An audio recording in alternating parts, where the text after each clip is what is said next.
Yesterday's conspiracy theories, tomorrow's headlines. Most are still asleep and I ain't talking about no bedtime. The truth is not a Google search, you need to get your head right. The Greek goddess of illusion was called Media, and I'm not a coincidence theorist, I look for thread lines. Smashing every deadline, no longer smashing red wine. Though I can hear the bells chime, it feels like the end times.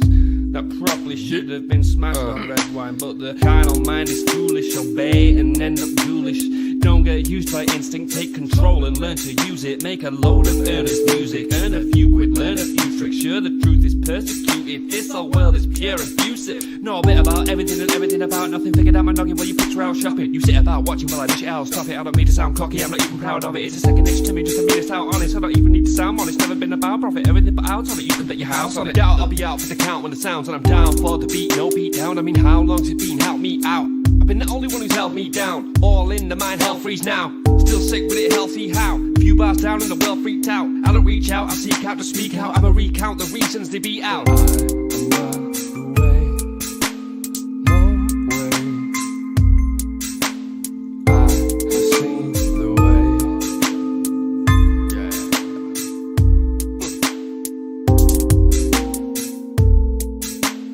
Seek, speak, repeat, there's no way.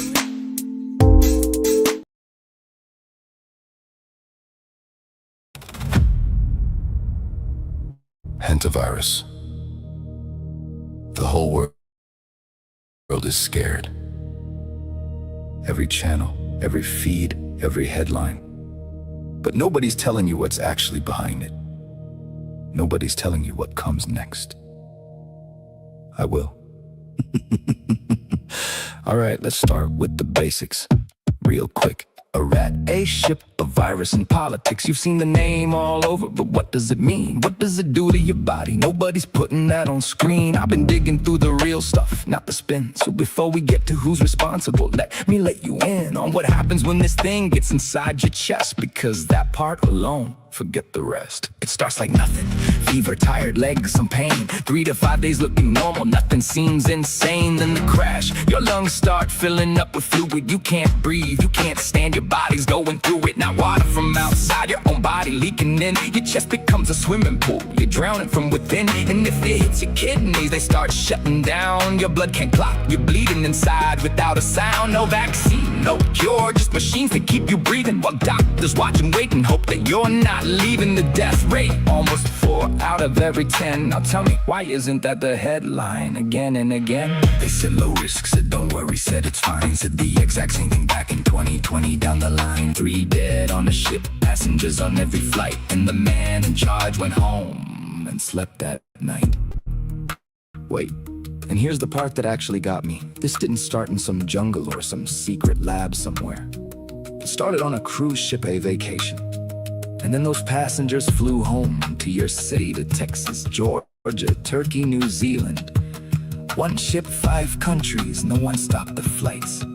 Now let me tell you who decided that was fine. Let's talk about the orange man sitting in the big chair. Donnie, the guy who said he'd handle everything with flair. Step 1, he left the global health group, said we don't need them. The only worldwide team tracking viruses, he freed them. Step 2, he cut the money for the labs and the research. The people studying outbreaks got handed the work. Step 3, a ship comes in with bodies and he says the risk is very low, I hope it works out, then goes to bed. Sound familiar? Go back, play the 2020 tape. It'll disappear like magic. How many couldn't escape? Millions gone, a lesson paid with the heaviest price. And now Donnie's reading the same script word for word twice. He's not a leader when it counts, he's a headline machine. Talks loud in the morning and hides behind the screen. He thinks the title makes him powerful, makes him real. But you can't tweet a virus out of somebody's lungs, Donnie. That's not how this feels. 8 people, 1 ship, now scattered across the world. The anti-strain, this version can jump from me to you. Not just rats and mice no more, 1 sick person will do. And the teams that should be watching every airport, every port. Donnie cut their funding, Donnie shut the fort. So now we scroll, we share, we watch the numbers climb. All the people who could have stopped this aren't even on the line. No vaccine coming, no treatment on the way. Just a better machine and hope you make it through the day. So next time they say low risk, next time they go quiet on camera and change the subject. The body doesn't lie. The numbers don't lie. And history definitely doesn't lie. Now that you know what the virus does, let's go one floor up. Past the president, past the headlines, past the cover-up. There's a group that doesn't panic when these things break loose. They don't scramble, don't call meetings, don't need an excuse. Because they already knew, they always know. They're not watching the news, they're right in the flow. Old money, old names, old families running old games. Different faces on the front, always the same frames. Think about it.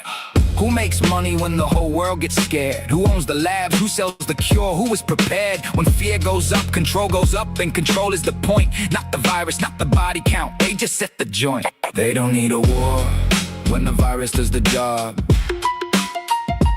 They don't need a vote when fear controls the crowd. Money's just a curtain, look at what's behind. The ones who never show their face are the ones who designed. Look, I know this sounds like a movie, I get it. But stay with me for 1 second. There's a magazine prints once a year out of London. Every year the cover has symbols in it. Every year, those symbols happen. This year's cover? Syringes, big ones all over it. Printed months before the ship, months before the news. I'm just saying.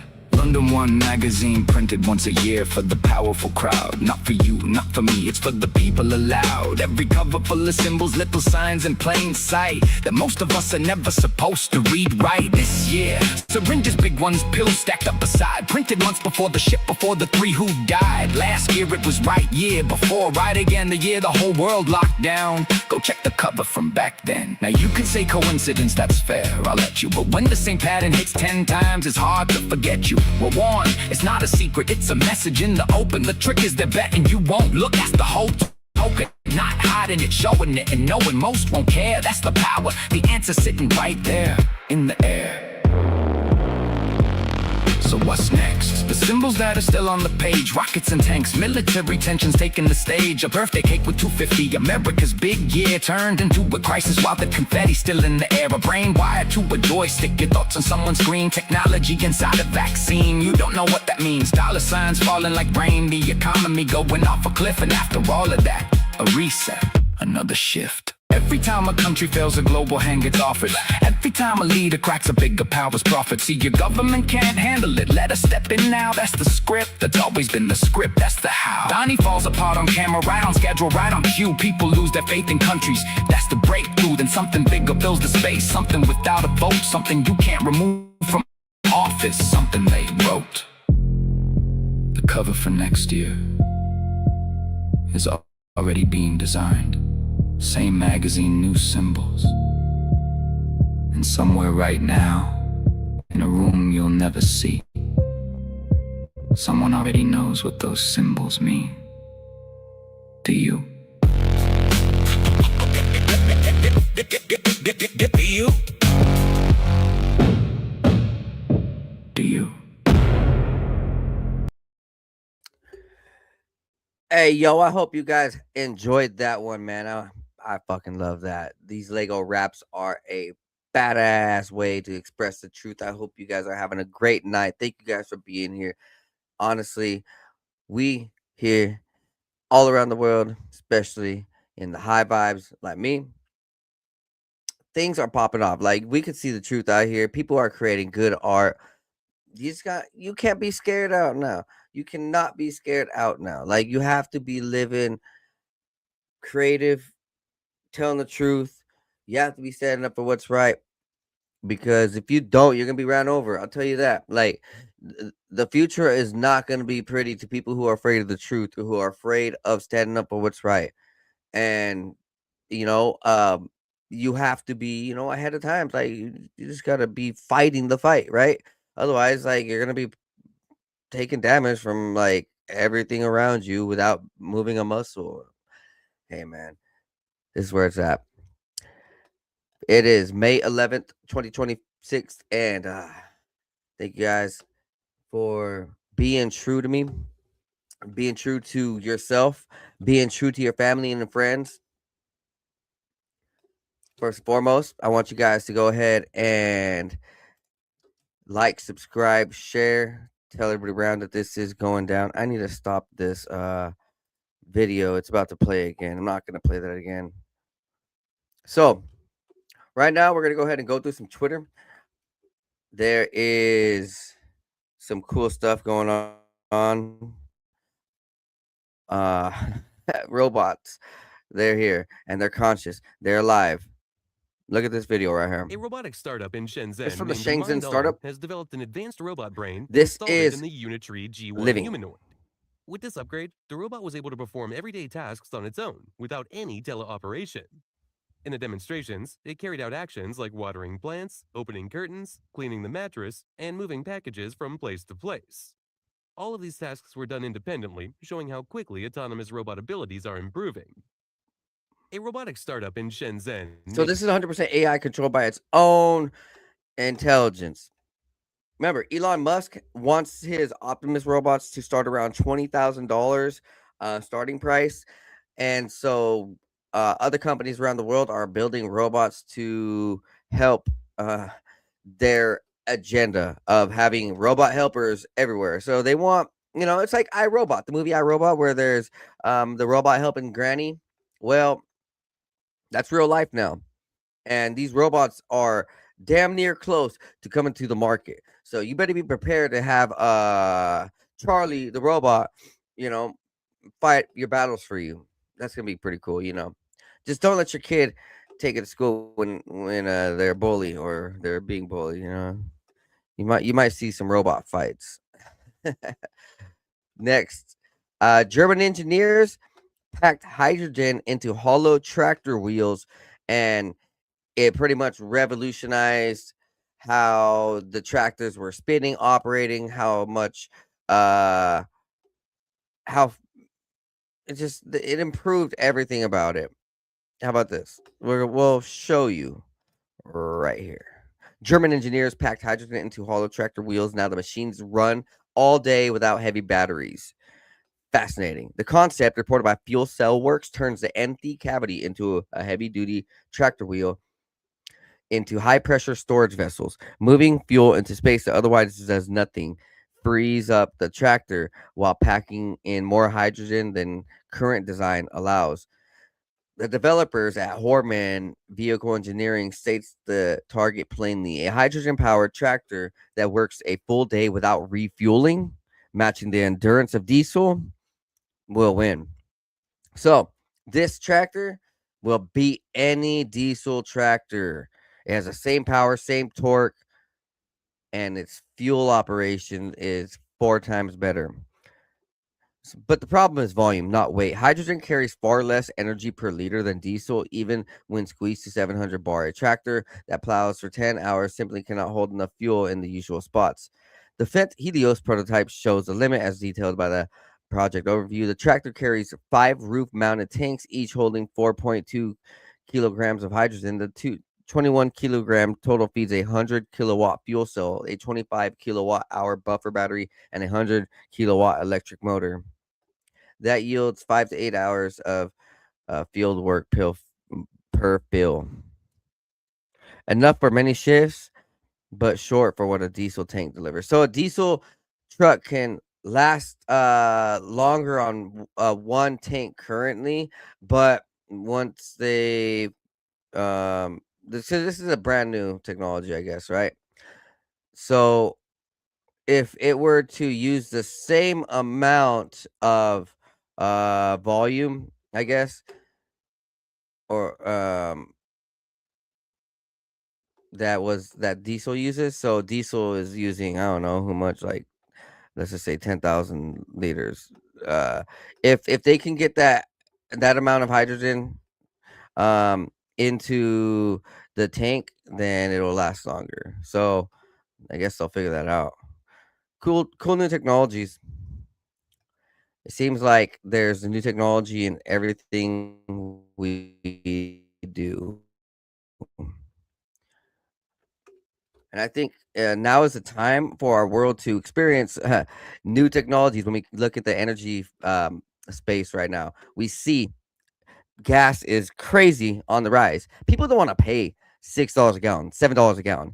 Uh, and I know that it gets a little touchy because, like, well, what can we do about it? Well, there's alternatives, and there's people trying to forewarn. And I think that just being hopeful and looking into other technologies is probably the best thing for us. Because, like, realistically, I don't think any energy source lasts forever. I mean, the only thing that we kind of see that's lasted an extremely long time is gold, diamonds, silver, stuff like that. Um, currency and fuel sources have come and gone. Like paper money, uh, it's lasting a couple hundred years, but it's kind of come and gone. There's been other civilizations with their type of currencies come and gone. Their type of fuel and energy sources, the pyramids, these other temples. Supposedly the Egyptians had batteries and lights.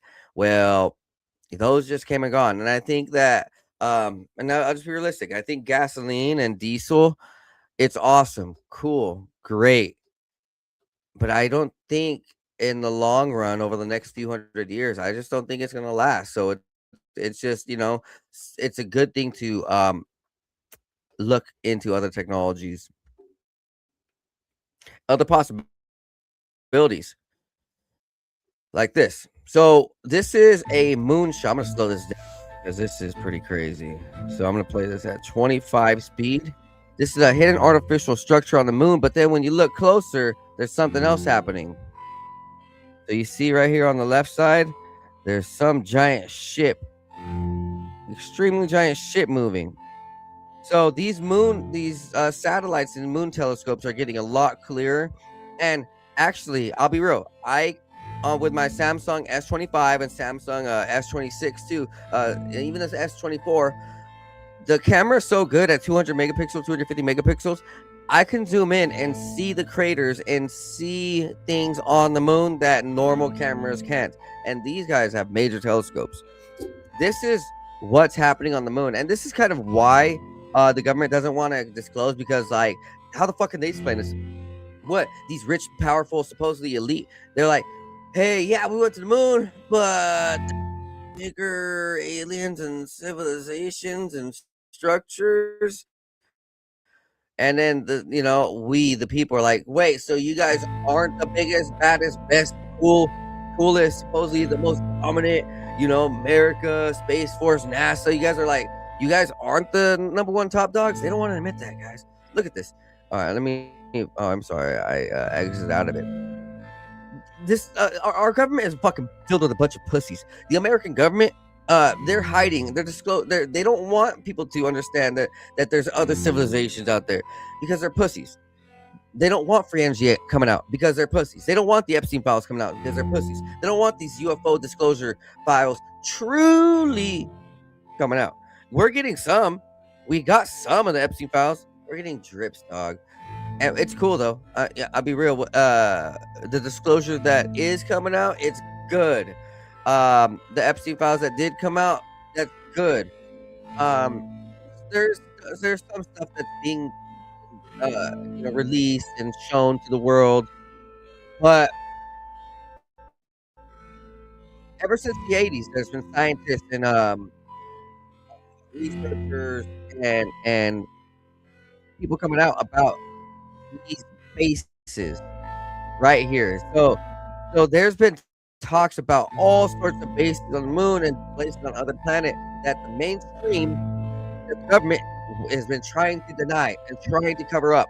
There's that famous story about Gary McKinnon, who hacked into NASA's servers before it was super well monitored by security agencies, and he discovered pictures, clips, videos, files, folders, all related to off-world agencies, off-world entities, off-world craft. It's by far one of the most mysterious things, because we see that uh, imagine it like this. So I use the same logic for the FP files. These guys are like, well, they don't want shit released, like because they're scared that the truth will set us free, and that's just the gist of it. Uh, what what else is gonna what else is gonna free us? You know, get taking out red 40 from McDonald's from foods and taking out GMOs from foods like RFK is doing and taking out vaccines. Yeah, that's gonna stop the bleeding, man. But that's not really gonna free people. Um, there's a lot to this world that will help us move forward and get better. Like right here, this is an instance. Ancient Egypt already. So ancient Egypt had a solution. Well, in a sense, they had a solution for microplastics. The moringa tree seed can get rid of 98% of microplastics. Listen to this. Ancient Egypt already solved microplastics. We spent billions relearning it. One seed from the moringa tree removes 98% of tested PVC microplastics from tap water. One seed, 10 liters. No chemicals. No toxic byproducts. Modern plants use synthetic chemicals that produce toxic sludge. The moringa tree outperforms them. We built billion-dollar systems to solve a problem nature already solved.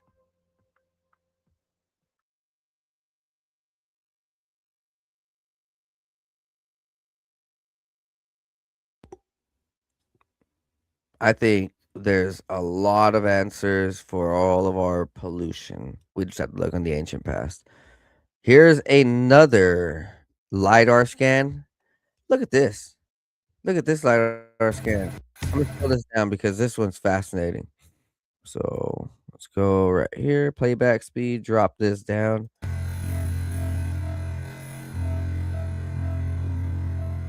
So what you see on the top is what we see when we're in planes or in pictures when we're above sky, right? When we're looking down at forest, dense forest, and underneath is what's really there. When we're looking at these laser scans that are now used from satellites to look deep into the ground, this is what's all around the world. Look at these sites. Look at so they try to say, "Oh yeah, we come from cavemen. Our ancient ancestors were fucking dumb." Hell nah, fuck no. We were very, very much civilized. Our ancient ancestors had crazy amounts of technology, architecture, and story, history. Whoa, man! I just want to play that back. Look at these pyramids. Look at these structures, bro. Oh my god, I gotta get out there. I gotta get out to these sites. We could be covered every single day. Look at this. So we see pyramids, we see stone structures, we see roads, small temples, small mounds, square buildings, pits. Looks like one of these. Wow, that looks like one of those ball pits. They would play like basketball or like hoop ball or something like a hoop pit. Wow, we see a giant slide used for skiing. It looks wow. These things very much look paved, constructed, 90-degree angles. There's pyramids. There's temples. There's mounds. There's layers on top of layers on top of layers on top of layers. Stairs, and on the top, all you can see is forest. I'm gonna look for LiDAR scans of the whole rainforest over here in Washington State. That'd be cool if I can find something. So they are releasing UFO files, like I just said. Like they have released several hundred or thousand files, whatever, right? Well, one of the files is very much like what we see in the movies. And so my my big old thing is like I always think that in the movies we are seeing much more truth than a lot of people realize, and it's only 10 to 20 to 30 years later where the truth comes out in declassified documents, and we can be like, "Whoa, wow, wasn't this in a movie?" It's like the director was prophetic. Ha ha ha ha. He Wow, he must have got a lucky guess. Ah, nope, fuck no. This dude knew. And so here, check this out. This is on top, we see a declassified UFO, and right here on the bottom, Superman 1978. It's the only answer, Lara. If he remains here with us, he will die as surely as we will. So I can't unfortunately I can't play that fully. I'm gonna just fast forward it. Bam, right here. So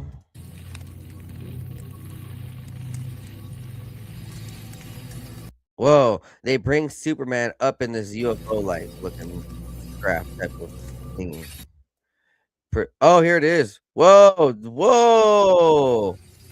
It is it. Oh my god. So they are recreating what they see. So in these movies, I'm for sure like it's it's uh it's over and over and over again. It's not just coincidence.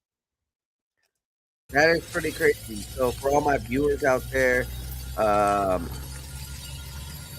these are these things might be biological, might be operated by another alien. I don't know. No idea specific. This is the first time I've actually seen this specific craft in relation to it being real.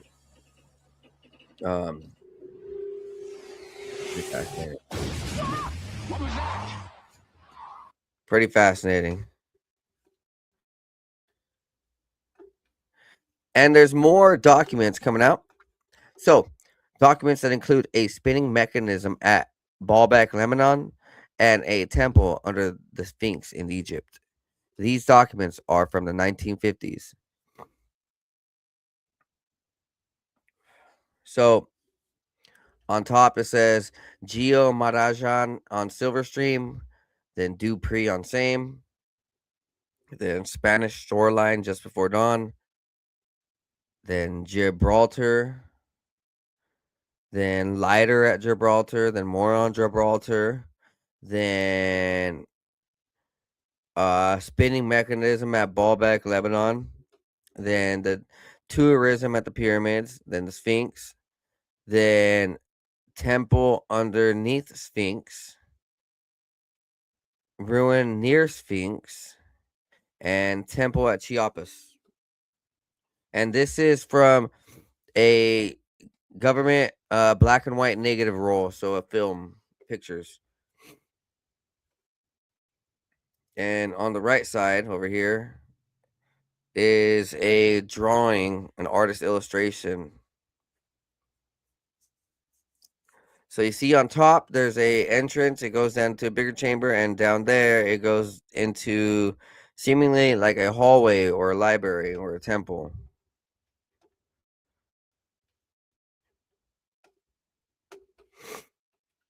Here is the temple underneath the Sphinx from the 1950s documents. So this is more.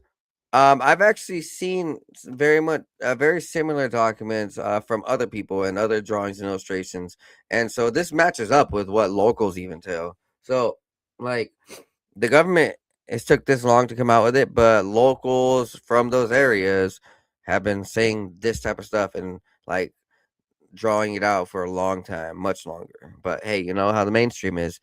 They want to be the ones discovering it, right? So I've had episodes on Egypt myself, where I've covered this, and I have shown how there are underground passages all throughout the area. Old documents, old stories, old proof, current proof. Next up, though, right here is from Spencer Pratt. Man, LA is gonna get saved. Check this out. This is this is awesome, man.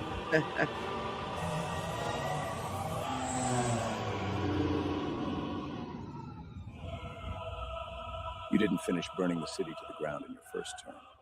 Make sure you finish the job in your second. The only thing that can stop us is someone telling the truth. As long as they don't have any hope, the city's ours.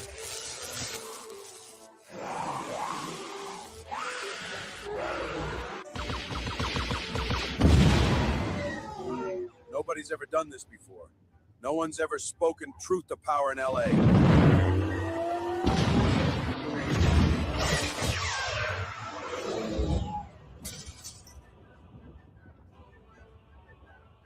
If one man's brave enough to think things can change, everyone will realize things can change.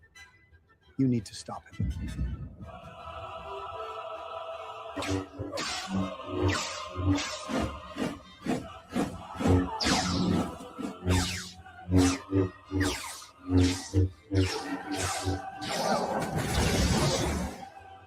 Our children deserve to be safe.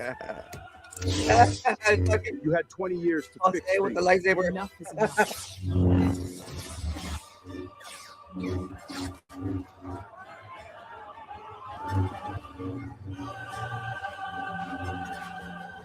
That Bill Belichick?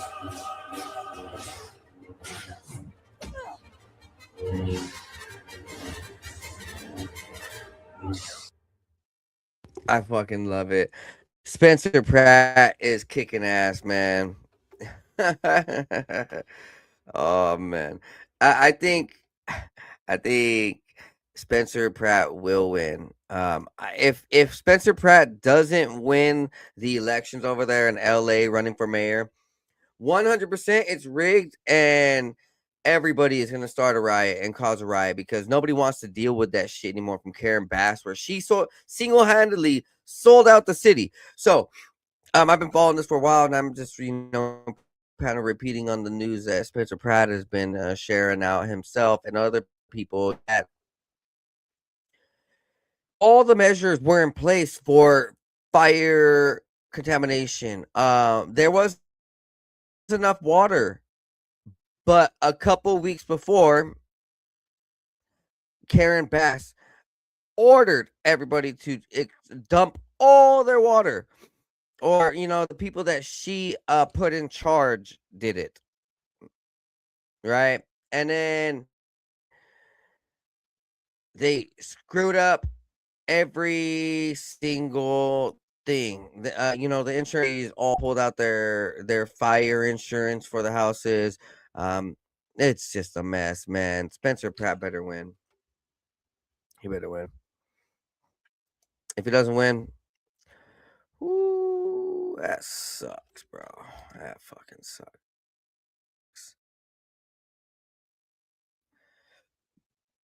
Suck. Chemical can heal your mind and body. Chemical-free body has organic ingredients. They have nano silver products, bundle specials. They have water ionizers or electrolyzers, one or the other. Doesn't matter. Get your good stuff over here at chemicalfreebody.com. Oh my God. You heard it first. So the Water Hero from Chemical Free Body, instant structured 4th-phase water for ultimate cellular hydration and beyond. And that's actually what I got here from Natural Action Tech, though, with my buddy Jonathan Boots. Rest in peace, buddy. But Tim James has followed on his work and followed on the work of this. And so these water structurers will get your body and water consumption right. It'll harmonize you. It'll make you feel alive. Use coupon code 509 Divine Pines over at Chemical Free Body and thank me later, guys. Please do not doubt this one bit. Oh man, I love it. Chemical Free Body has helped me remove all the chemicals, all the toxins, all the junk. Yeah, that's why I don't like toxic girls, because you know why? I take Chemical Free Body and I remove that shit. Use coupon code 509 Divine Pines if you want to remove toxic girls from your life now. Jill Biden's ex-husband has been arrested and charged with murdering his current wife. This story is fucking wild, guys. A man believed to be former First Lady Jill Biden's ex-husband has been charged with murder. He's accused of killing his wife. Chief Washington correspondent Mike Emanuel has the latest on this. Mike. Harris, 77-year-old William Stevenson was arrested yesterday and charged in connection with the death of 64-year-old Linda Stevenson on December 28th. There are reports William Stevenson is the ex-husband of former First Lady Jill Biden, but Fox has not independently confirmed that. The Newcastle, Delaware Police Department telling us, quote, will not be providing any additional comment regarding this incident when asked if they can confirm the connection to Dr. Biden. The charge in this case is first-degree murder. William Stevenson has been arraigned and is being held in the Howard County Correctional Institution after failing to post a $500,000 cash bail. Delaware authorities say local police responded to a reported domestic dispute on Sunday, December 28th at 11:16 p.m. Investigators say they found Linda Stevenson unresponsive in the living room. Officers immediately tried life-saving measures, but she was later pronounced dead. The woman's body has been turned over to the Delaware Medical Examiner, where an autopsy was expected to be conducted to determine the cause and manner of her death. Obviously, breaking details in this case, an arrest just made yesterday. We are digging into the facts of it and still trying to firm up the link between this man and former First Lady Jill Biden. Yeah, talk about some crazy shit. Sorry about that. More discoveries coming from Jay Anderson over at Project Unity. But you know, essentially very similar stonework. more talks of colossal megalithic multi-ton cyclopean stone walls hidden within jungle of Ecuador. So he's doing a lot of good research out there. You guys should go follow him over at Project Unity. Yeah, man, this is wild right here. One of the most chilling alien abductions in American history resurfaced with the UFO disclosures. Let's listen to this, guys. We looked on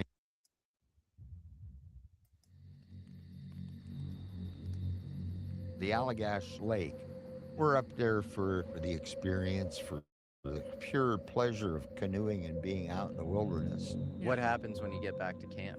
Well, we looked on the other side of the lake, and here's this sphere of light, and it's moving like a balloon moving very, very slowly. What the hell is that over there? When I saw the light, I noticed it had a weird quality to it. How so? So I looked at it through binoculars, and then as soon as I got them in focus, the light went like that. Whoa. Like a lens closing in on itself. And then it was right behind us, and I was like, oh, Christ, we are not going to make it back. Keep going. Don't look back. And then I'm struggling to get up, and I see this face bending down to look into my eyes and began a clinical examination of me. So you were laying horizontally. What did the table feel like? Very sterile, an emergency room setting in a way. What did the beings look like? A bulbous head with large eyes, no nose like us, slit area in the chin. Are you freaking out? Freaking out. I'm beyond freaking freaked out. Do you know if you have Rh negative blood? I do. There you go. And then they came for me. I was terrified. He kind of like reached up in the air with his long, thin, articulated arms. And he had this thing in his hand that looked like a flattened hockey puck. And they put one on the outside of each one of my shins, and then I couldn't move my legs. Oh my God.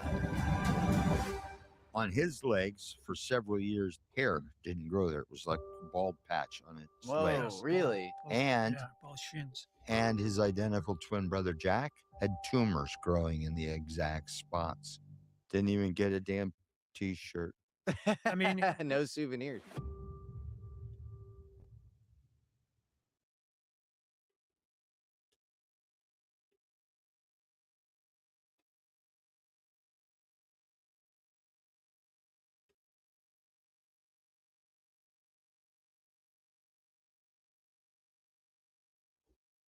Wow. Sorry about that. A billionaire just bought a logging company in the Amazon rainforest just to shut it down.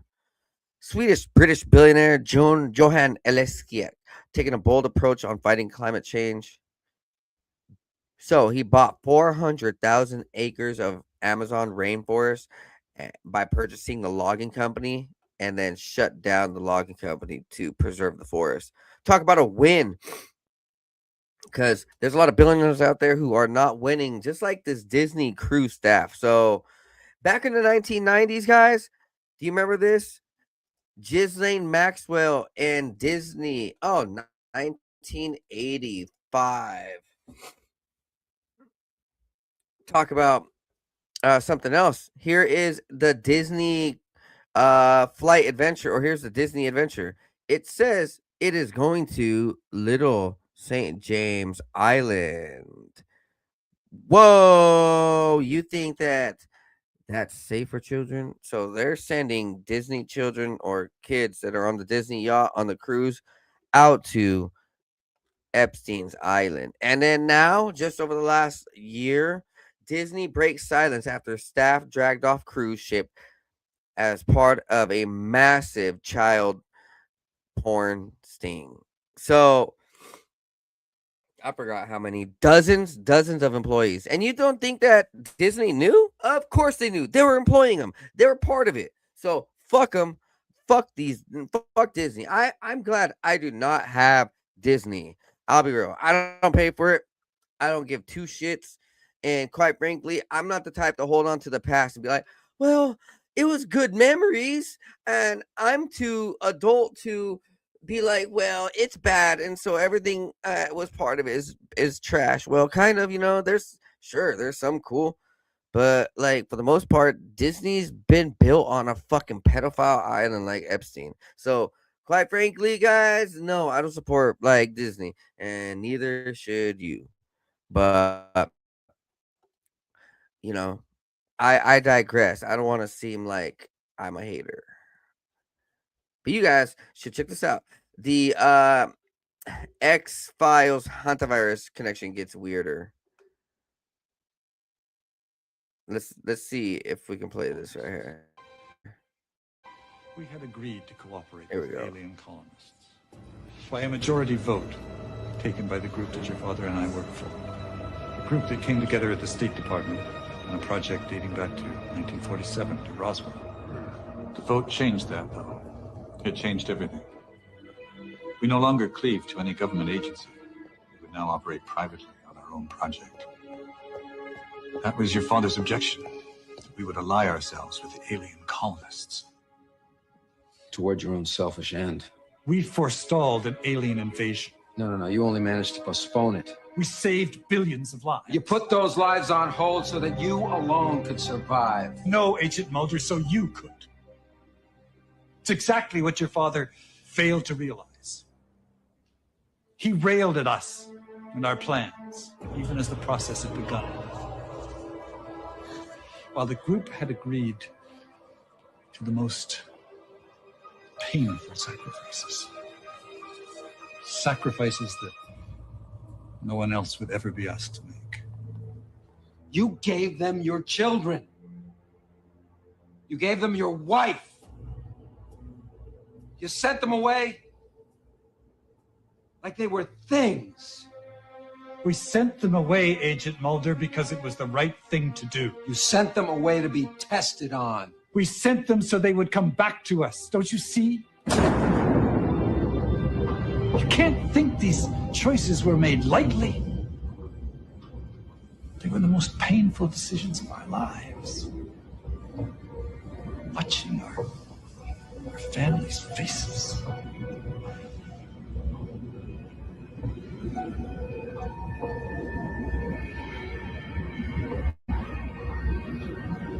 You're a liar. My sister wasn't taken from any hangar. She was abducted from our home right in front of me. Because your father was late to understand the necessity. That he too must give up one of his children to the alien colonists. The aliens insisted on it. was the only way they would give us the one thing that we needed. The one thing without which we could not proceed. You see, the alien fetus would give us the alien genome. The DNA with which we could make a human hybrid. A new race, Agent Mulder. An alien human hybrid who could survive the Holocaust. So you could survive and live to see your sister.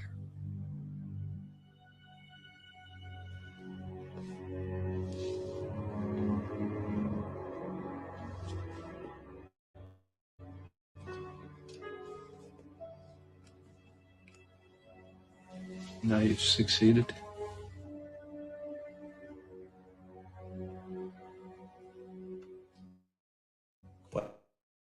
Right. In spite of ourselves, to resist. To work secretly on a vaccine. That was your father's idea. To use the alien DNA to make a vaccine. To save everyone. The world. It was the reason he came along. But it's too late now. Colonization is going to begin. There will be a sequence of events. A state of emergency will be declared because of a massive outbreak of the alien virus by bees, and the takeover will begin. You have only to hand over Cassandra. You can't do that. Our hand's been forced. We're the faceless rebels with no choice. Stop it now, or I will stop it. No, Agent Mulder, you won't stop it. Not if you want to see your sister again. You stop it, or everyone dies. No. I live. Damn. You live. To see your sister return. It's what your father realized. It's what you'll realize as your father's son.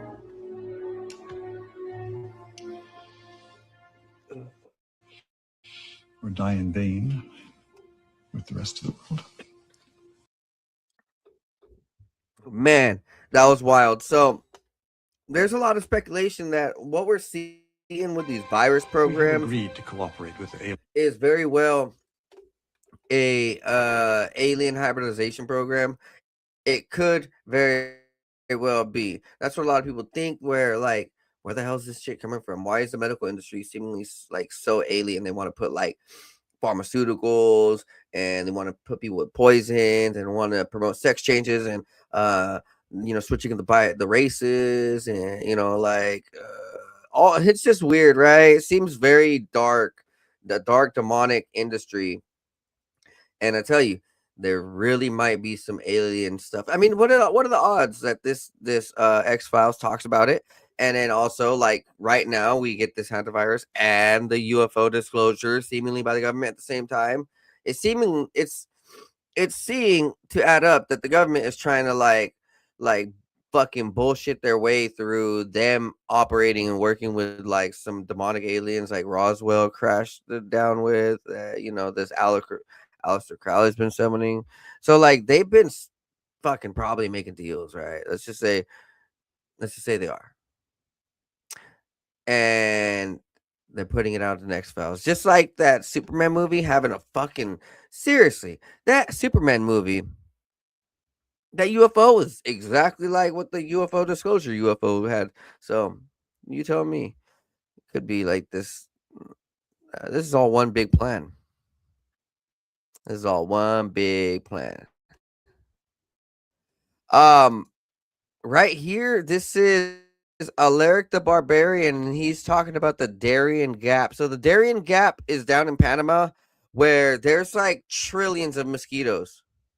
The main north-south trunk of the Pan American Highway is the longest continuous road in the world, or would be if it were not for El Tapón, the stopper as it's locally called. The obstacles are enormous.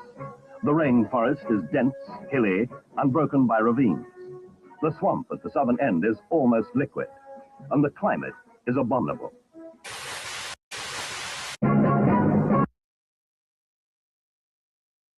That was just a small man. Why didn't that video say anything about it? Well, Darien Gap was extremely shitty to pass through. I'll be honest. Supposedly he pyramid at the Darien Gap, right by the Panama. So there's some funny studies about how meth and Adderall are extremely alike, and Vicks, meth, and Adderall are all one compound away from each other. So when you fucking rub Vicks on your chest, just know you're getting high.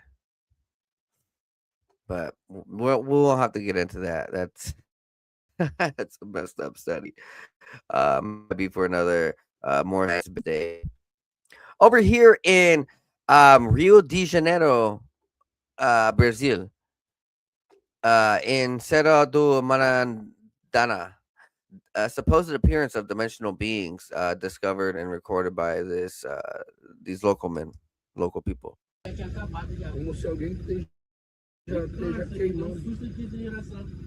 Como se alguém queimou, sei lá, um raio, ou uma coisa, sei lá, que tá queimando aí, ó. Tem fogo assim com muita luz. Né, gente? Já tinha visto assim, mano? Vai ser cheio de luz, Né? quando a gente passou lá. Ela Papai, passou, normalmente ela não espalha, ela normalmente diminui. E pô, parece que caiu algo, né? Eu acho que caiu alguma coisa aí, meu, do céu, sei lá. Eu acho. Porque é uma luz diferente, ela não aumenta. Ela não aumenta. Pode ver que ela... Ei, não, volta. Ei. Pode voltar, bora. Ei, volta. Ei, pai, e a fumaça dela é diferente, né? Nossa, diferente. Caiu alguma coisa do céu, pai? Gente, foi alguma coisa que caiu do céu aí, gente. E detalhe, gente, não diminui e nem aumenta.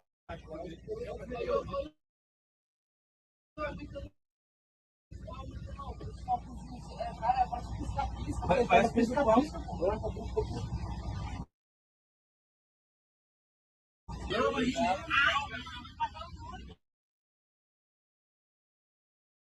Aqui.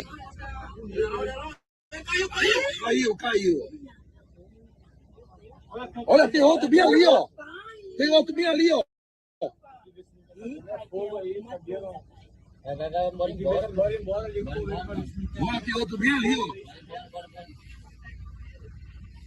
Olha lá, pai, tá clarinho lá, ó. Não, mas tem outro lá ali, ó. Olha, tá tipo um redemoinho lá, ó.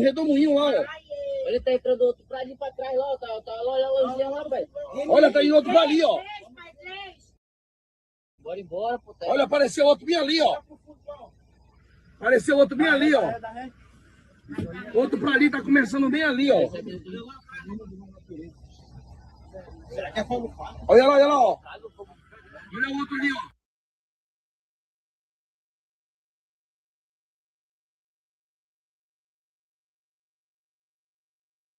I think there's a lot of shit going on in South America.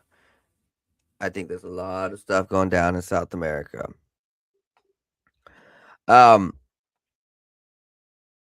Marjorie Taylor Greene has confirmed Donald Trump has pushed the government shutdown himself, so they couldn't vote to release the Epstein files. And that's kind of the same thing with Netanyahu.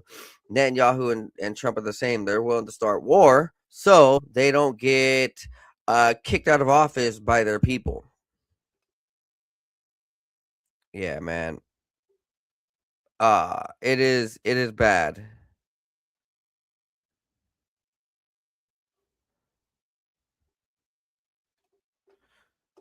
Let's see. This is another here's another Spencer Pratt video. We'll play this one right here.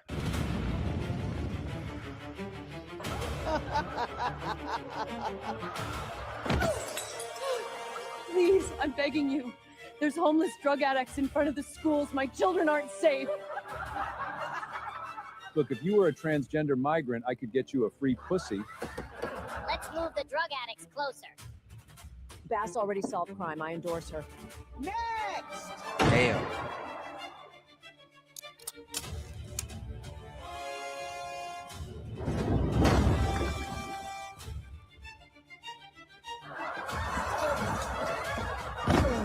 Please, I just want to rebuild my home. It's been over a year.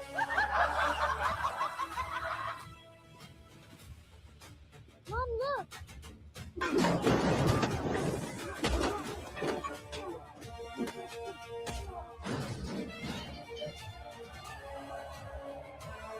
This is a machine. If we want to burn this town to the ground, I feel so close. You can do it, Spencer.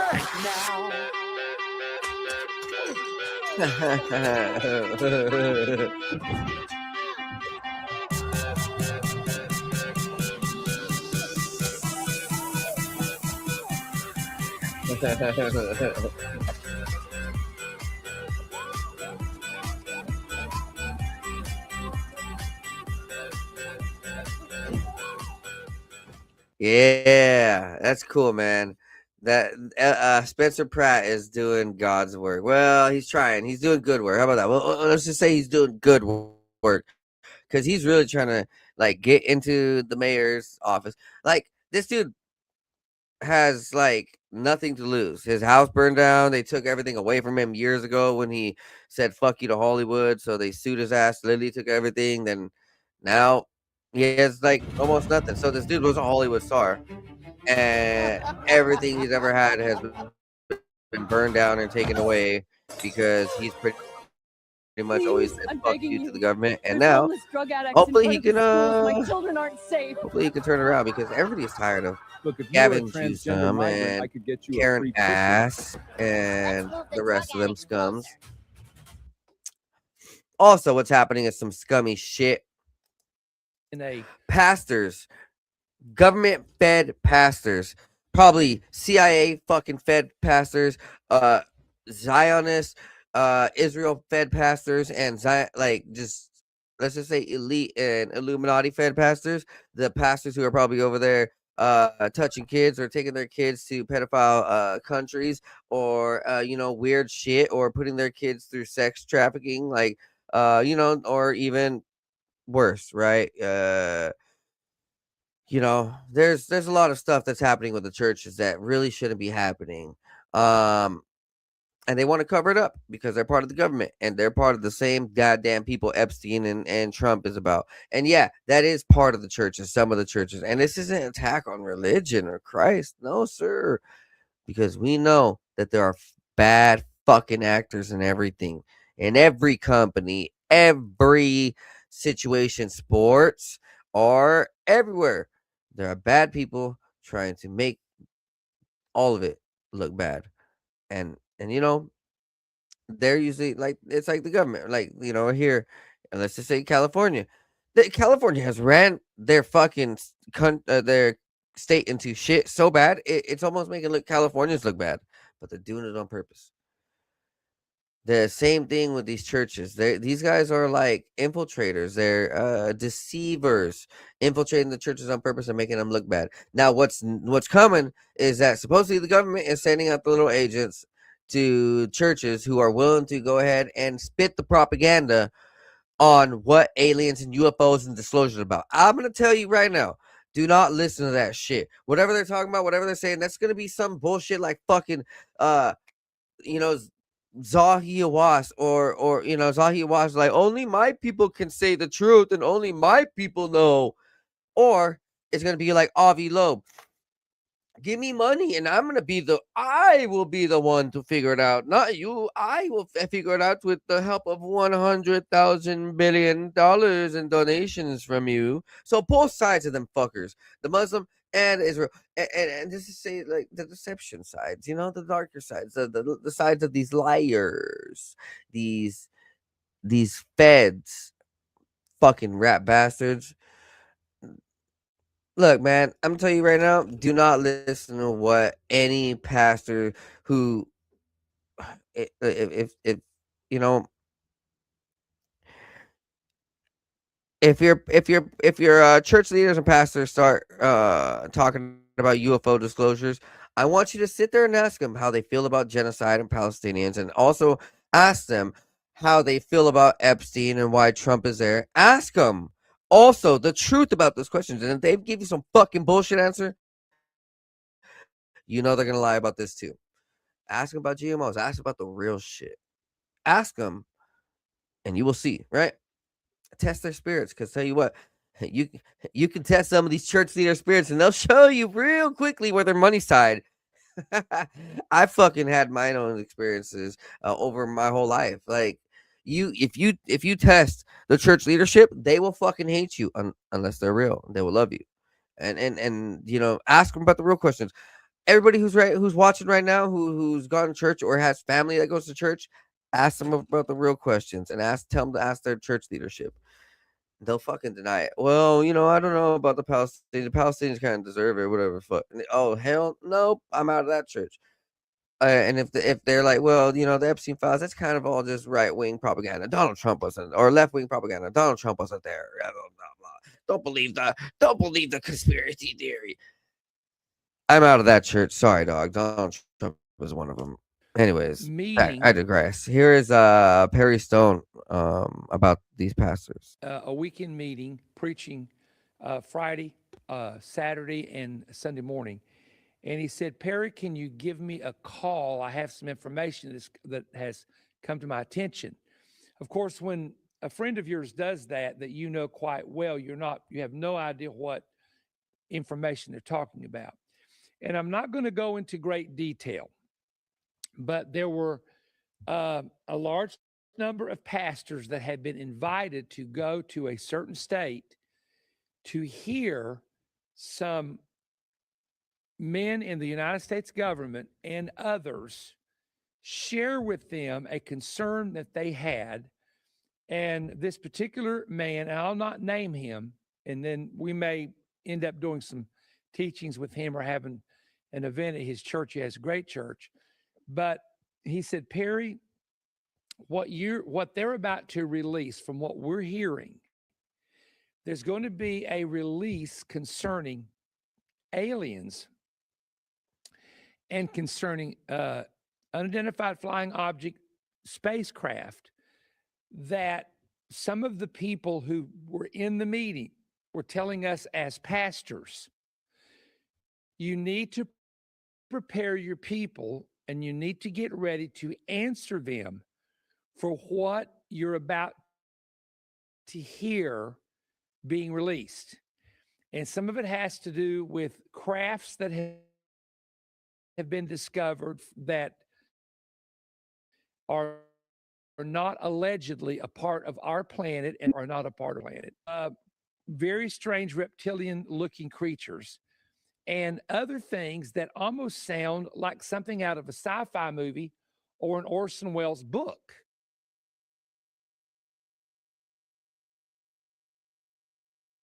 You want to know what's crazy? I'm sitting here remembering some conversations I had a few years ago where I predicted something like this was going to happen. Where I'm like, dude, it just seems like they're going to fucking try to get inside churches, infiltrate the churches, because it seems like the people don't want to believe what the government says anymore, what CNN or Fox says anymore. But there's a lot of people who are putting their faith into anything their pastor says.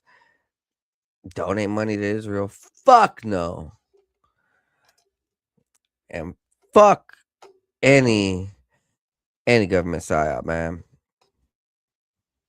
Look, this is more about the Egyptian pyramids. This is a diagram, two diagrams. So we're going to show two. This is an old picture, drew from the locals. So there's tunnels and chambers go down, way down.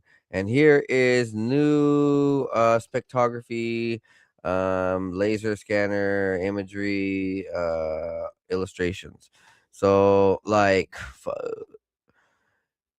every pyramid goes down like hundreds of meters in tunnels and chambers. Insane. That would be fun to go get lost in those and like get lost at this obviously big satellite from the Halo ring. Master Chief is over here somewhere. This is the RT-64, actually a relic of the space race back in 80s. These are the type of satellites that we were using. Interesting. I've never seen that level of scope on the ground. Supposedly, like they have one in the sky. I've seen like the picture of supposedly what it looks like. Now I don't even believe that they have one in the sky like that. If if they don't even use this, what are they using? Here's Dan Richards with a crystal alien skull. We're gonna just show you what this skull looks like. There we go. Look at this. So this is from ancient times. These are the crystal skulls. So when Indiana Jones um has the crystal skull, this is what it is.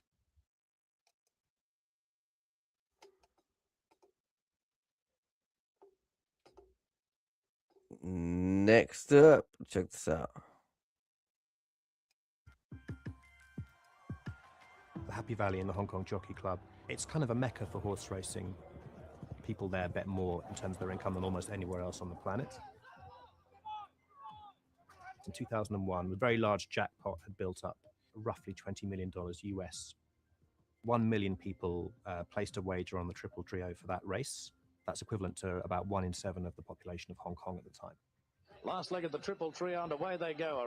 The Triple Trio is 3 races, the top 3 finishers, in any order, in all 3 races. The odds are something like 10 million to 1. Bobo Duck in front, Mascot fighting back, Bobo in front, and there's the training double for Derek Cruz. No one came forward to claim the prize. But the winner was an American professional gambler. At that point, he was making so much money from his gambling activities that it didn't matter to him. This is the story of a shy computer nerd who came up with a system to beat horse racing and made $1 billion.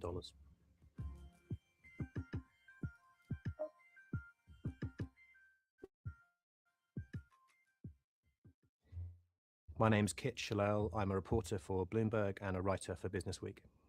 The fundamental unfairness of sports betting is that over a period of time, you will almost always lose. If you make a lot of bets, gambling, sports betting is slanted against you as a punter, as a gambler. Bill Benter decided to beat that system. He just became captivated with this idea that these games, which supposedly casinos had this long-standing advantage, you could actually beat with the right methods. I'm Adam Kucharski. I'm a mathematician and science writer. When he was younger, he saw a sign in Atlantic City that said card counters are banned from our games. And for him, that sign basically said card counting must work. He picked up a book by Ed Thorpe called Beat the Dealer, which outlined the fundamentals of card counting. You're looking for how many high or low cards have emerged and how many might remain in the pack. If you think there's a high chance that there are lots of high cards left in the pack, that changes the odds in your favor. Lots of people went and tried card counting. Bill was more successful than most, managed to make some money and make a career out of it.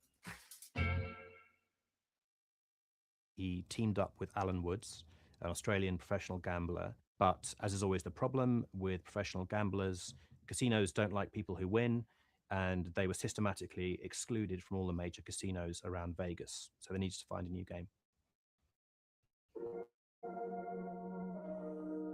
Alan Woods was interested in horse racing, and between them they talked about it and became attracted to the betting scene in Asia, and in particular the Hong Kong Jockey Club, where they were aware there was this huge horse racing market they might be able to tap into.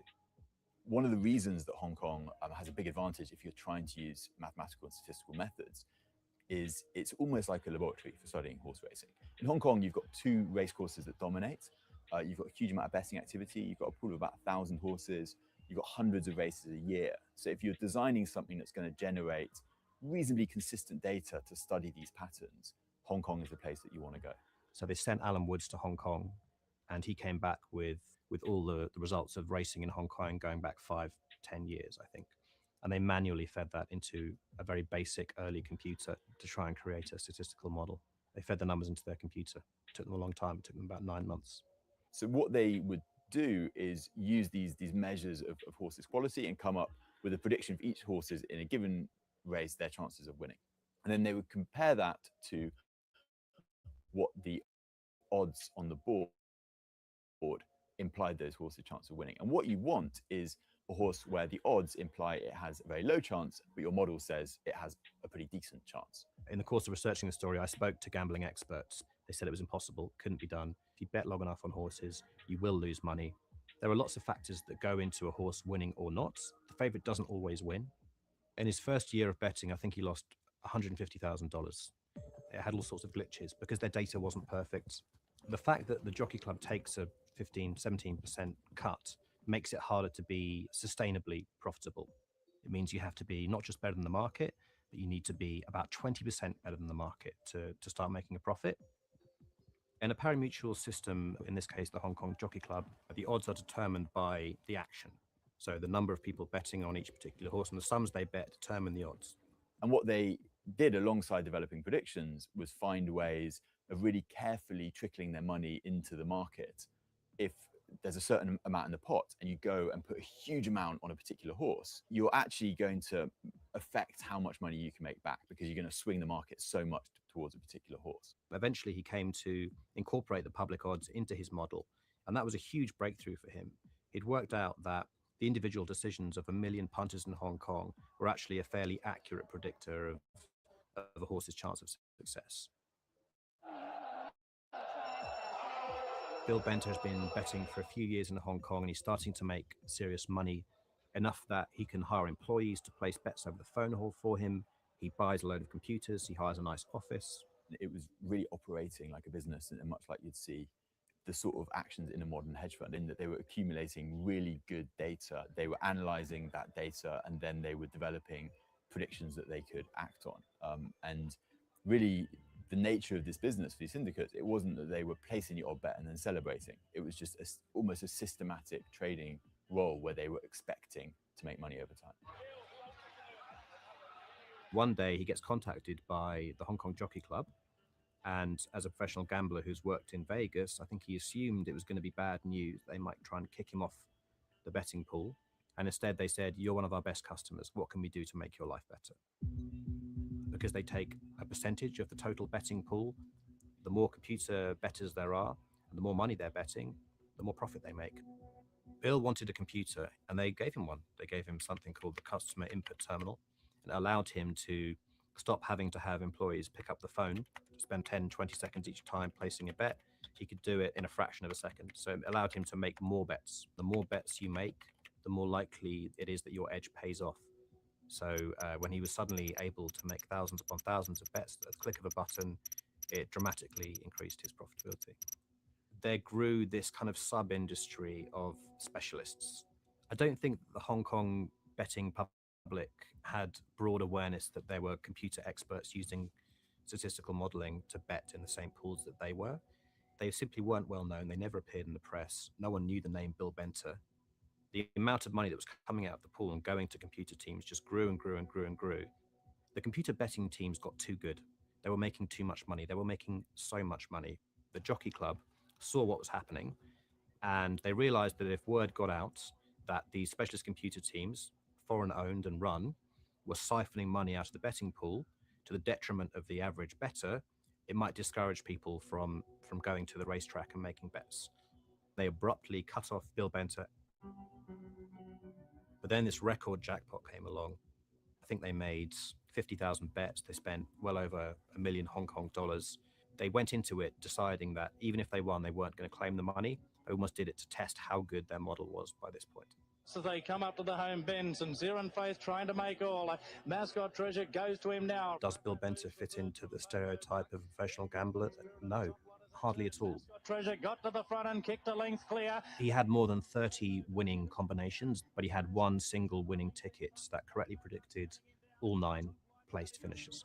And that was the one that had the big payout. Mascot's fighting back. Bobo in front of. There's a purity about what he did. You know, he was faced with a technical, numerical challenge. His job was to beat the odds in horse racing. And the way he did it was applying science to this problem in a way that most gambling people don't.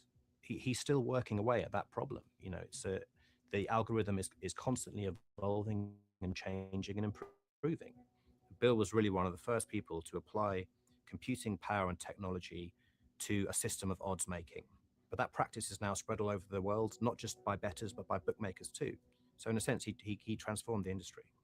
His obsession is the science of gambling and probability. And to this day, it's what he does.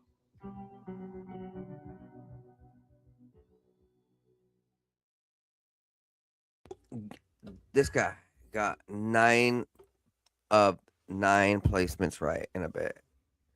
Imagine that. Getting every single bet right in a horse race. That's fucking crazy. We're gonna go down, man. COVID bioweapons and historic case against Bill Gates and Pfizer, Albert Bourla. Hey, but before we play this, I would like you guys to please go over to one of my sponsors, the best, the greatest, C60, the world's best antioxidant, in my opinion, a Nobel Prize winning compound. You have them in avocado oil, MCT coconut oil, extra virgin olive oil. You got sugar free tart cherry gummies, amazing gummies. You got cherry gummies with sugar. You have cinnamon flavored C60 and anti gravity serum for your skin, ladies. Youth renewal eye cream for anybody out there who wants to get rid of them eye bags. Edible massage oil. So yes, you can eat this and lick it off your partner. Ooh, you know how that goes. It's gonna get your body honestly very shiny. It's gonna get your skin very healthy. It's if once you eat it off your partner, you're gonna get energized and you're gonna get focused in and locked in on the things y'all should be doing as adults, right? Right here, C60 skin oil for anybody who just wants healthier skin, or maybe around their cheeks, on their forehead, wherever, if you have an injury, like let's just say you have um a spot that's kind of hurts and kind of has a bruise, rub some of this on it for a week or so with some other type of lotion, some healthy type of lotion. You'll see improvements in that spot. That's for sure. I know I did when I had my injuries like burns and other injuries. I've used this with weed lotion in combination. Trust me. And the spots that I just used weed lotion wasn't the same. Both of them combined, crazy healing in about like a fourth of the time. One of my ligaments was busted, and I applied a little bit of RSO with C60 oil with lotion on my knee, and tell you what, inflammation went down. I was able to walk. It wasn't hurt, and all with C60. Please use coupon code 509 Divine Pines over at shopc60.com. Thank me later. We're gonna go back to right here. This is Bill Gates and Albert Bourla getting in trouble.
Give me 1 second while I reload the video.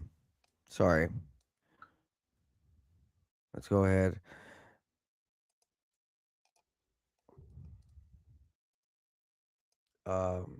Sometimes it does that where the audio will drop out of the web page. Not too sure why.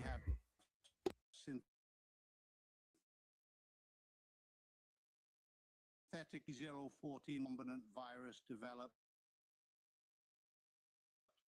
and demonstrated robust viral replication, both in vitro and in vivo. So it states we have SARS-like coronavirus with a spike protein optimized for human infection. I cannot provide a better example of illegal gain of function research. And who wrote that article from 2015? Among others, researchers affiliated with UNC Chapel Hill and the Wuhan Institute of Virology. Wuhan, yes, Wuhan. You know, where according to the official narrative, people suddenly dropped dead on the street when COVID-19 broke out because there was a bat mutated. The spike protein, the pathogenic payload of the bioweapon, is the result of this research. So it's not about a natural spike protein, but an illegally developed, synthetically made pathogen that has been optimized for human infection.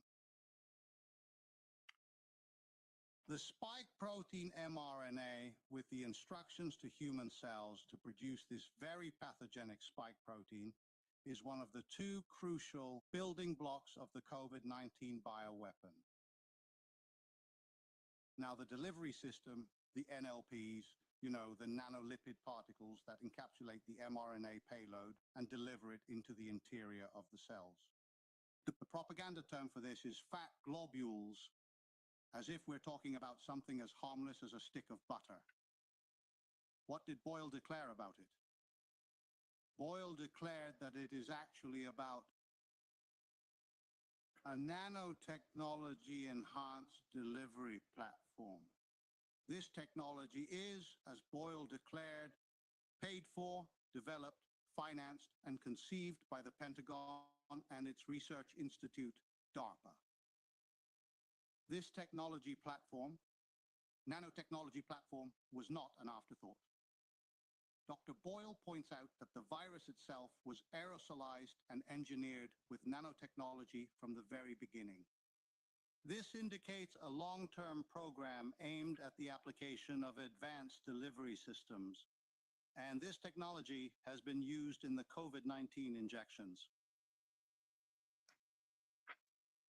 Boyle determined that the NLP delivery system in the injections is the result of a specific teacher-sponsored program for nanotechnological biological weapons.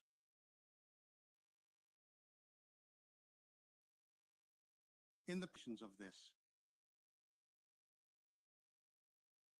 it is also argued that Gates and Borla qualify as suspects of crimes against humanity, as defined in the Rome Statute concerning the International Criminal Court. Oh, so definitely big news happening around the world. It is not a lie that some of these people are being held as threats against the nation and genocidal maniacs, and having war crimes sought out against them, and criminal warrants sought out against them by other countries. Just because they're rich doesn't mean they're safe. Now, check this out. So, this guy joked on TikTok about buying Spirit Airlines. Hours later, millions flooded in, and he could be the CEO. We're gonna let him explain it. Spirit Airlines just went bankrupt, right? I'm the guy that flew Spirit Airlines for 24 hours straight. There's more than 250 million individuals over the age of 18 in the United States. Now, if we took only 20% of them and paid basically the average fare of a Spirit Airlines flight, which is somewhere around $30 to $40, we could buy Spirit Airlines. This is a genius idea. We nationalize Spirit Airlines, owned by the people. Airlines gone. We make a new airline. Let's buy an airline. I should make it good enough for this. Okay, so it's been about 2.5 hours, and y'all are really interested in all of us buying Spirit Airlines. So I made a website. It's called letsbuyspirit.com. Register your intent. I won't take any money. We're not going to use the Venmo anymore. That was kind of a joke. And we're going to try and, I guess, buy Spirit Airlines. Let's do this. You and me. I'm kind of autistic, and I really like airplanes. So vote for me as CEO. Are we actually doing this? Hi, good morning. It's Hunter Peterson, potential maybe future CEO of Spirit Airlines, if this all works. I went to sleep after the website crashed and just woke up to insane. This is life? 3.4 million views here, 1.4 million views here. The boys show up with 100K. 227, 395, not even including TikTok right now. And I'm just like, oh my God, y'all are really actually showing up. Some things to know right now and what I'm working on right now. Okay. Website's very broken. I built that in like an hour and like it's terrible. It's like good. So if you're a developer, please reach out. Oh my God, I don't have any money right now. Again, trying to figure this out. 2, as soon as that's fixed, we're going to turn on the pledges again because I have people reaching out to me from like CBS and the Wall Street Journal and like Huffington Post and also Fox and Friends to like talk about this.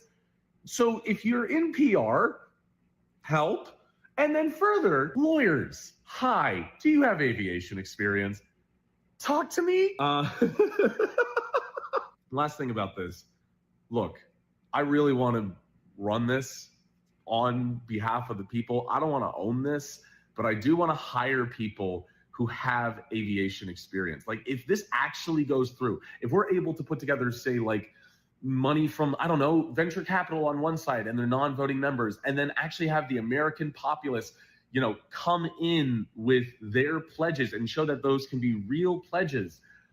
Those are the people that should vote, not venture capital, not private equity. That's not how this should work. I don't know what I don't know, so help me. You're committing to this bit, I'm committing to this bit. So let's go.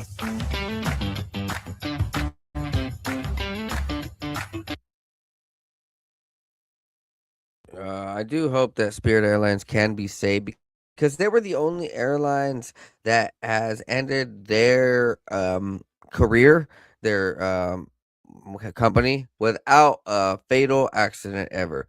So Spirit Airlines always got shit for being bad or whatever, or having bad customers or whatever, you know, but they've never crashed and caused a death. So you tell me, like, man, I would trust that. Like, it seems like the richer and more fancier seems like the more dangerous, right? Why would you want to be with a you know, Tom Cruise or these ultra rich private jets that seemingly always crash? They got their ultra rich private jets, right? These $1 million, mega $1 million jets and $1 billion jets, and seemingly these billionaires always crashing them. But Spirit Airlines, it was always for broke people. I don't even know what, actually. I took a few plane flights. I actually don't know what planes I took, though. It was when I was young and didn't care about any of that shit. But they were safe. Yeah, Spirit Airlines was safe. So hopefully they come back. Check this out. So this is over here in the forest, and people are recording this in dense daylight.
I don't know if that's a fire. People are saying that the locals were explaining how it's a dense forest and there's nothing around, nothing electrical around. So could be a craft, could be them bullshitting us. Who knows? Looks like a craft though. The way that didn't look like no normal fire or an electrical fire.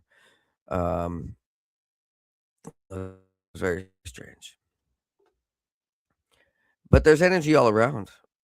Free energy right above us. Check this out. Is adapted from Nobel Prize winning physicist. Hi, gang. I previously demonstrated generating power using atmospheric electricity.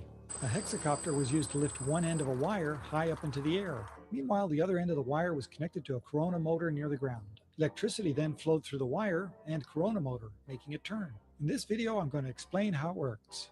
Much of the following explanation is adapted from Nobel Prize winning physicist Richard Feynman's lecture on physics, a section called Electricity in the Atmosphere.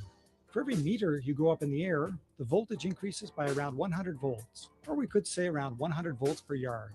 We can draw these voltage increases using what are called equipotential lines. Notice that the ground is negative and the sky is positive with respect to each other.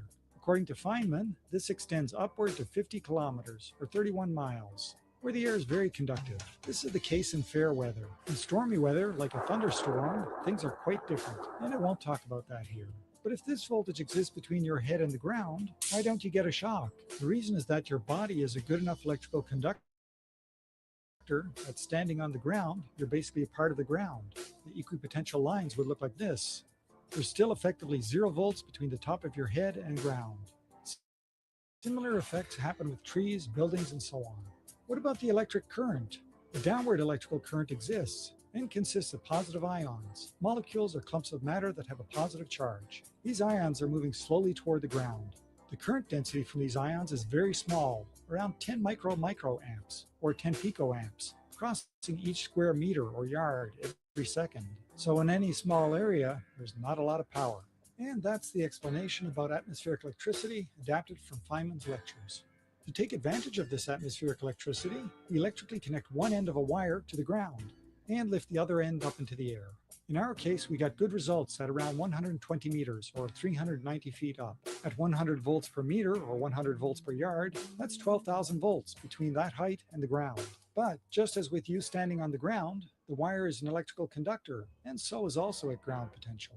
Looking at the equipotential lines around the wire, that voltage of 12,000 volts exists between some distance away from the wire and the wire. You can see that the equipotential lines are closest together at the top of the wire. This means the attraction is strongest there, and electrons make their way upward in the wire. Let's look more closely at the top of the wire. We'd put 6 sharp points using sewing pins at the top of that wire, but for ease of illustration, I'll draw just one. Notice that because of the sharp shape at the point, the charges are crowded together at that point. Remember also that there are positively charged ions in the air. An electric field exists between the negative charges on the wire and the positive charges in the air. And we can represent that electric field by drawing lines between pairs of opposite charges. Notice that the electric field lines are closer together near the point, meaning the electric field is stronger there. It's strong enough to remove the negative electrons from the sharp point, where they neutralize positive ions. But due to the voltage, there are fresh positive ions moving downward and fresh negative charges coming up from the wire. We now have electricity flowing through the wire. The electric current in that electricity is very weak though. We didn't measure it, but from my experience with electrostatics, I'd estimate it in the low microamps, or more likely even lower. That's not enough to turn an electromagnetic motor, one like you use in everyday life, but it is enough to turn an electrostatic motor, like this corona motor. The corona motor consists of a plastic cylinder surrounded by sharp-edged metal blades. Every second one of those blades is connected to the wire going up into the sky. That means that when the wire starts conducting, those blades are now at whatever voltage the top of the wire is up in the sky, though opposite in polarity, positive. That's why you get a shock when you touch one of those wires. Negative charge is then pulled from the plastic cylinder through a gap between the edge of the blade and the cylinder. That leaves the cylinder with the same charge, and since like charges repel, a repulsion occurs that rotates the cylinder. The next blade is connected to earth ground and becomes negatively charged. And since opposite charges attract, it attracts the charged area of the cylinder. It then neutralizes that charged area by taking electrons from the ground. And that's how atmospheric electricity can power an electrostatic motor like a Corona motor. Well, thanks for watching. See my YouTube channel for more interesting videos like this. That includes one with a more detailed demonstration of this atmospheric electricity in action powering the Corona motor, another showing how this Corona motor was made, and one showing how to generate electricity using a Peltier module. And don't forget to subscribe if you like these videos, or give a thumbs up, share with your social media. Man, now I can power my way to the moon with a Corona motor. I'm just gonna build 10 million copper wires in the sky and get like 1 trillion volts and then power my spaceship. That's a possibility, though. I was just playing. I can't do that. Don't want to do that. I don't have enough. I don't have enough Oompa Loompas around. You know, fucking slaves. Pretty much. What do you think? How do you think Tesla and Elon Musk think about these workers? These guys. All right, think about it. Tesla and all these NASA guys, they're getting paid fucking mega billions, mega millions. How much are these workers getting paid? That's a good question. Do you think these workers are getting compensated enough? $100,000 a year while their fucking CEOs are getting bossing 2 billion, 3 billion, $5 billion contracts from the government. So, I tell you what, I don't think that the people who are making all these technologies and energy technologies are getting paid the amount that they should be. But that's another topic for another day. MAGA influencer Craig Long has been arrested after being caught in a human trafficking sting operation. Fuck He MAGA. was seeking the services of a prostitute. They're the Then there's yeah Craig Long they're we the arrested. worst. They're absolutely worst. Here, sorry. Oh my god, I did not mean to pause that twice. Then there's Craig Long we arrested. He's 41. Some of you may recognize him. He's an influencer. He also owns Craig Long Fitness in Tampa. He was seeking the services of a prostitute. Did I tell you that he's married? That he's got 125 followers on Instagram, 568 followers on TikTok? Well, I'm going to give him some content for his social media today. He was a previous felon who straightened up, really what we want to see in life. Now he's an influencer. You know, he moves in big circles, even with the president. This is a photograph With fucking Donnie T. Not long ago. Now, we like to see people who make I wonder why he probably gave girls to Donald. straighten up. We like the fact that he likes the cops. Heck, he liked them so much, he got caught up in a sting and got to be up and real close with the cops. We asked what his attitude was. They said, oh, he had a great attitude. He appreciates law enforcement. Well, there you go. Got arrested in a human trafficking sting. Influence that for a while.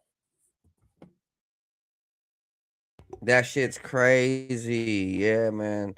I'm not really with them big influencer circles. Sorry, guys. If you think that because I have a fucking podcast, I'm some big wig. Fuck no. Fuck out of here. I'm independent. And yeah, that dude was with Donald Trump. That's huge. I mean, right by the. I mean, to take a picture with Donald Trump at an event like that. Yeah, how many people do that? A lot of people don't even get close to Trump.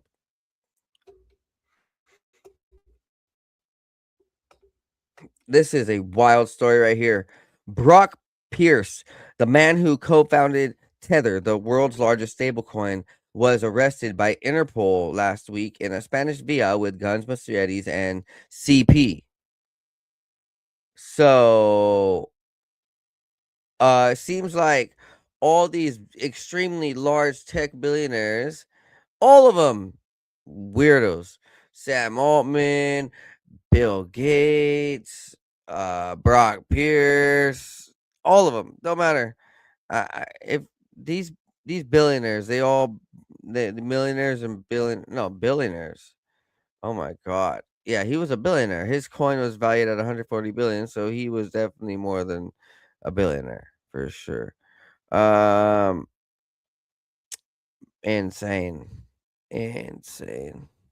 These guys are all monsters. Send them all to jail. Send them all to hell for all I care. All I care, man. Check this out, man. This is a truly fuck around and find out moment.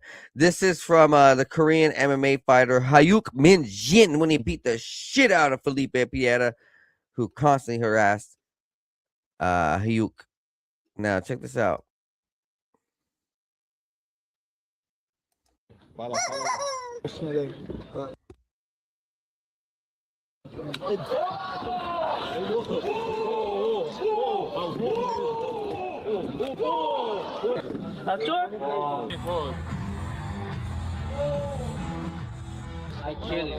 I kill you. 니킥 시도해봤던 TRG고요. 자, 중앙에서 마주하는 TRG와 붉은배. 자, 이번엔 TRG도 사우스포로 다가갑니다. 메인 이벤트. 강하게 펀치가 밀고 갑니다. 자, 저렇게 해서 안마 조심해야죠. 예, 빠집니다. 파운딩.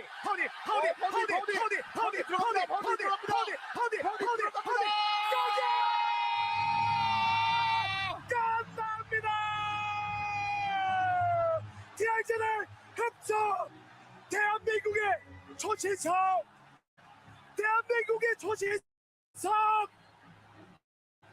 브라질의 악동을 집어삼킵니다.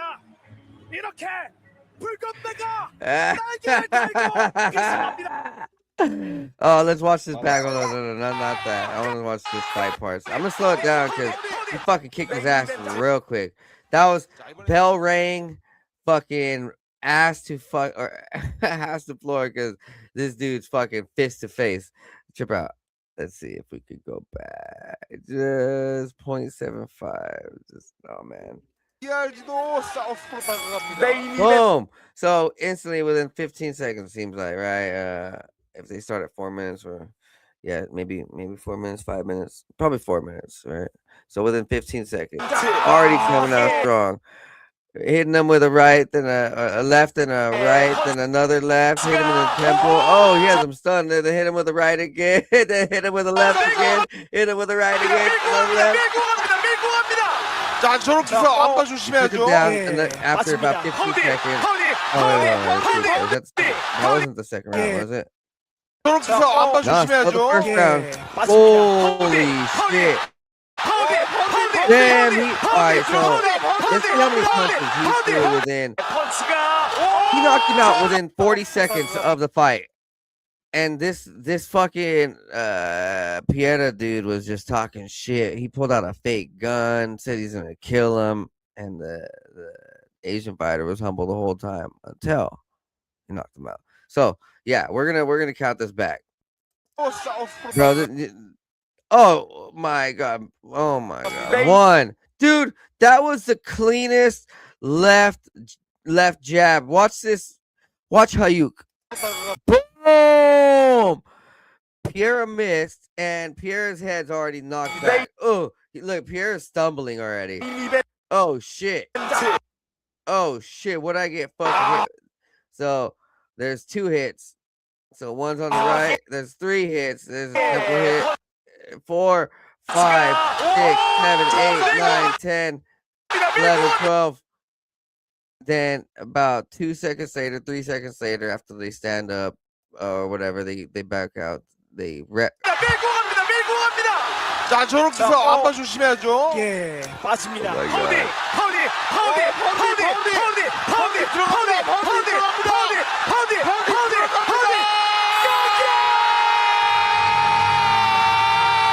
I don't know, somewhere around 40 hits within 40 seconds and fucked him up.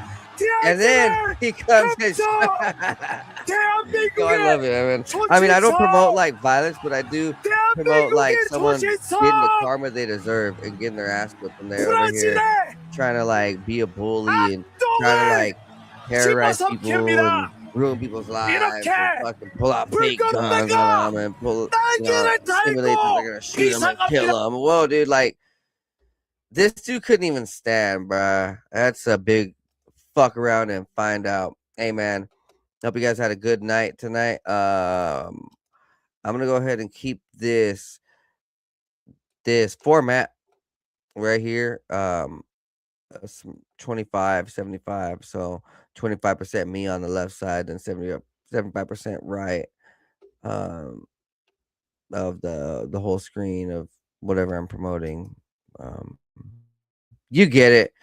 I'm gonna have it like this, left and right side. Thank you guys. Please like, subscribe, and share. Donate to 509 Divine Pines over at PayPal, Cash App, and also let's go ahead and talk about this. So I am in vacation races. Ooh, why can't I pull it up?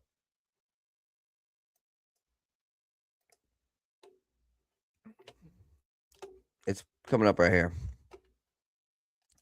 If everybody wants to support me, I am going to be at Mount Rainier doing a hill climb, 5K hill climb. So a very steep hill climb as a competition.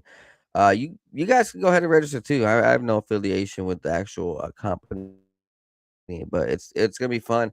They're gonna be at Crystal Mountain, or it's gonna be at Crystal Mountain for everybody. They're gonna be doing different things, different sites, different places for the half marathon, 10K, 5K hill climb from July 17th through 18th. There's a price increase over the next few weeks, of course, because hey, spots are tightening up. So right here, we're Sasquatch double. There's that 5K hill climb and half marathon, duo pack. Then you got like, oh, that's all that's left. Oh no, wait, hold on. That's some of the fucking shit. Here we go. It's cool. There's all sorts of stuff. Right here, this hill climb is gonna be on a dirt trail, and if you go, there's gondola access. But I'm gonna be going myself. If you guys could support me and donate over to 509 Divine Pines at PayPal, Cash App, and buy me a coffee, it'll be going to funding me as I get ready for this. For lodging, for gas, for proteins, for food and water.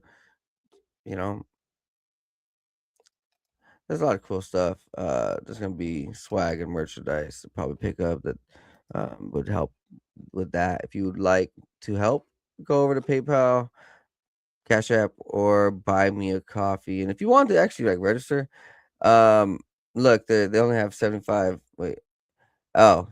days for the next price increase. So it must have like barely increased like last week.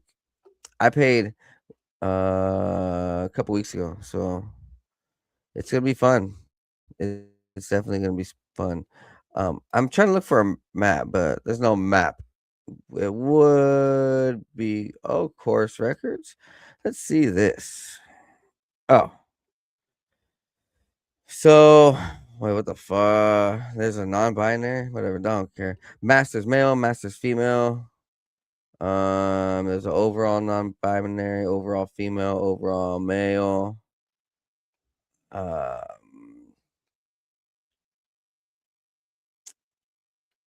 So course records. Why doesn't it show?